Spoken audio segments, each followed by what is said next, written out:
everybody here, I think, has heard that the act of adultery or the act of illegal intimate relations between a man and a woman will not be punishable until you have 4 witnesses. You may have heard this before, that you have to have 4 witnesses. Now, any commonsensical human being will know that nobody does something like that with 4 witnesses around.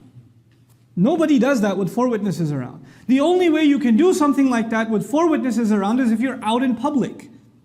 What is called in modern law a public display of indecency. In modern law, in many countries, they have laws about public displays of indecency. As a matter of fact, if something like this was happening on the street, Texas laws are there to arrest those people and punish them. If something like that was happening on an airplane, there are laws for a few years in jail. So this is not just something new in Islam, or that was brought in Islam and no one else has it. Virtually every civilized nation in the world has laws dealing with public display of indecency. They have them. And the Quran has them too, because the Quran is preparing a new civilization, a civilization of believers.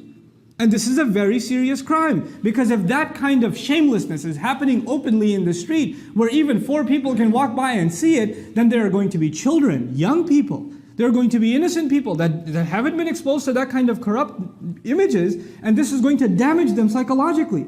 It's going to undermine something that is so important to the core of a family. It's going to mess people's minds up. When you make something that should remain private and you make it public, then it corrupts people. It messes them up.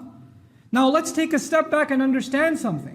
We're living at a time where, forget 4 witnesses, you can have 4 million witnesses, because the pornography industry and the filth industry sells itself with billions and billions of dollars. Internet marketers that can sell anything from like bamboo sticks to towels, the most successful internet product, they're in the pornography industry. They're the leaders in marketing. When you go to marketing seminars, internet marketing seminars, the guys at the top of the industry that are making the most bang for the buck are the ones that are selling zina online. They're the ones. So this is completely public now. And when it is that public, can you imagine the damage that it does to the minds of people that are exposed to it? The damage that it's already done? How many children are messed up? How many young adults are messed up? How many marriages are getting destroyed? And so the Quran comes along and says this is a very serious problem with very serious ramifications. People will become twisted and confused, and they're going to commit crimes that won't even make sense. So the Quran steps in and says, no, if someone does this in public, then you have to punish them. And now let's talk about this punishment. They're not killed, they're whipped. And they're whipped 100 times. Well, how are they whipped? You imagine some big leather thing, and they just, and then the guy's bleeding, and they do 100 times, by the 10th time he's already dead. No, hold on a second. The fuqaha would discuss this. They would say, never whip them in a hot day, or an extremely cold day, because the skin will be extra sensitive.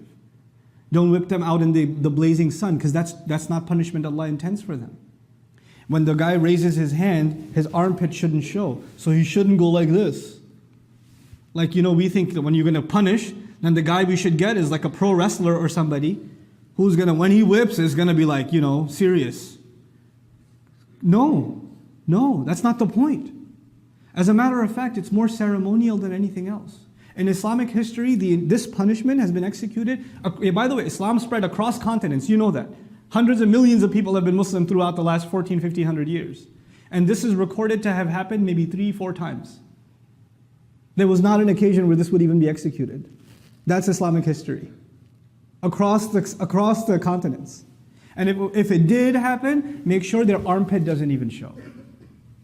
And they hit. And if it hits any part of the body that can be lethal, don't hit there. And if one part is getting injured, don't hit there again. And don't hit on the face. And don't hit on sensitive parts. And this is all this exhaustive instruction. But that's actually not my khutbah. My khutbah is not about explaining this punishment to you. The point is, Allah decided that public display of indecency is a major crime because it damages society, so it should be punished. And the principle here, is that and there are different kinds of sins, but if you do a kind of sin that damages society, then you should be punished in this world.